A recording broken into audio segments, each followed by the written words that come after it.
Praise the Lord. Our daily bread. Revelation chapter 21, verse 4. He will wipe away from them every tear from their eyes.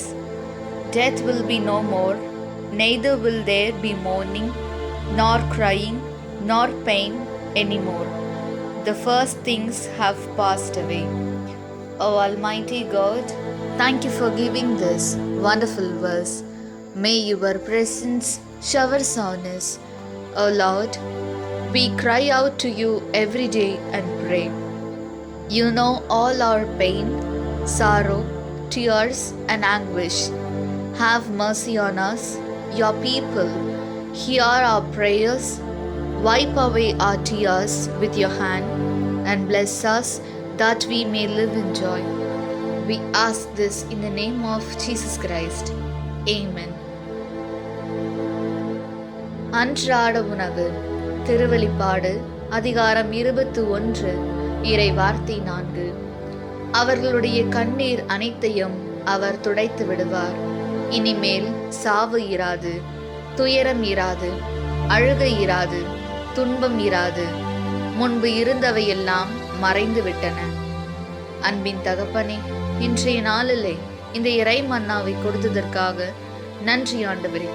இறைவா, அனுதினமும் உம்மை நோக்கி நாங்கள் அழுகுரலும் ஜெபமும் செய்து கொண்டிருக்கின்றோம். எங்கள் வேதனை, துக்கம், கண்ணீர், துயரம் ஆகிய அனைத்தையும் நீர் அறிவீர். உமது மக்களாகி எங்கள் மீது இரக்கம் வைத்து எங்கள் விண்ணப்பத்தை கேட்டு எங்கள் கண்ணீரை உமது கரத்தால் துடைத்து உமது மக்களாகிய நாங்கள் மகிழ்ச்சியுடன் வாழ எங்களை ஆசிர்வதியும். ஆமீன். அன்னன்னுள்ள போஜனம். திருவெளிப்பாடு 21 அத்தியாயம் 4 വാക്യം. അവിടുന്ന് അവരുടെ മിഴികളിൽ നിന്ന് കണ്ണീർ തുടച്ചു നീക്കും. ഇനി മരണം ഉണ്ടായിരിക്കുകയില്ല. ഇനിമേൽ ദുഃഖമോ മുറവിളിയോ വേദനയോ ഉണ്ടാവുകയില്ല. പഴയതെല്ലാം കടന്നുപോയി. ദൈവമേ, ഓരോ ദിവസവും ഞങ്ങളുടെ വേദനകളെയും കഷ്ടപ്പാടുകളെയും പ്രശ്നങ്ങളെയും അങ്ങ് അറിയുന്നു. ഞങ്ങളുടെ മേൽ കരുണയായിരിക്കണമേ. ഞങ്ങളുടെ യാചനകൾ സ്വീകരിച്ച് ഞങ്ങളെ അനുഗ്രഹിക്കണമേ. ആമേൻ.